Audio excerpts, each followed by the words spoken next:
বন্যার খবর জানাতে সুনামগঞ্জ থেকে সরাসরি যুক্ত হচ্ছেন সেখানে আমাদের স্টাফ করেসপন্ডেন্ট দেওয়ান গিয়াস চৌধুরী। গিয়াস, পানি বৃদ্ধির সবশেষ কি তথ্য রয়েছে আপনার কাছে?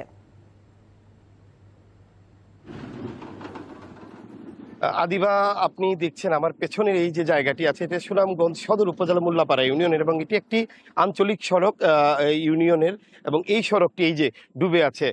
আদিবা, গতকালকে সুনামগঞ্জের যে সীমান্ত উপজেলা আছে সেই উপজেলা দিয়ে যে ভারতের মেঘালয়ে যে বৃষ্টিপাত হয়েছে এবং সেই বৃষ্টিপাতের ঢল নেমে এসেছিল, এবং এই নেমে আসার কারণে তাহিরপুরের বাজার, রাস্তাঘাট সবকিছু পানির নিচে তলিয়ে গেছিল। দোয়ারা বাজার এবং সুনামগঞ্জ সদরেরও মঙ্গলকাটা বাজার পানির নিচে তলিয়ে গেছিল। তো গতকালকে থেকে বৃষ্টিপাত না হওয়া এবং ঢল না আসায় সুরমা নদীর পানি কমেছে, কিন্তু এই যে হাওর এলাকায় কিন্তু পানি বাড়ছে। তো এই পানি আগামী আরো কয়েকদিন বাড়বে, কারণ আবহাওয়া অধিদপ্তর আমাদেরকে জানিয়েছে আগামী 48 ঘন্টা আরো বৃষ্টিপাত হবে এবং বৃষ্টিপাত হলে পানি বাড়বে। তবে বড় ধরনের বন্যার কোনো সংখ্যা নেই। আমরা প্রশাসনের সাথে কথা বলেছি, প্রশাসন বলছে তারা সব ধরনের প্রস্তুতি রেখেছে।